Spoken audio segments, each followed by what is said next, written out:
We're doing kind of an emergency filler episode because Roger Corman passed away. And yeah, that's our bread and butter, right?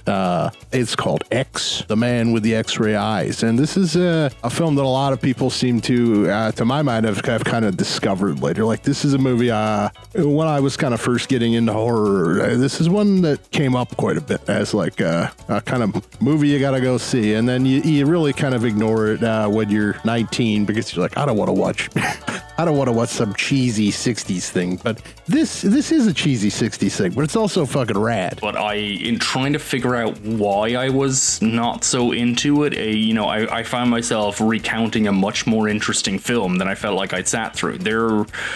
There are ideas aplenty in here, and certainly in 63, a doctor with ailing sight starts doing some mad experiments, and he discovers eye drops very conveniently.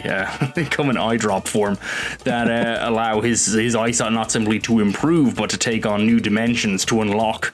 Essentially, your eyes only use 10% of the visible light spectrum. What if they used 100? And there's a scene where he realizes that he can see everyone naked at a party, and she's just like, oh, well, that's interesting. Medically speaking, it's just kind of like censors had to be appealed by, like, but don't worry, they're all doctors. They don't have sex. I love this movie. It's charming. It's swell. The whole B movie turning profound thing. This is where a situation happens to a guy and it gets worse and worse, but then it suddenly grows more cosmic, as Jack said, and then ultimately the X-ray powers and how first he can see like things in pockets under clothes, and then soon he's seeing people wearing no clothes, and then he can see injuries under flesh, and then absolute power corrupts absolute. Freebasing on these eye drops and is trying to cheat at cards and slot machines, and a moral tale of losing control. I very much loved this ride, and yeah, this is such a great little film.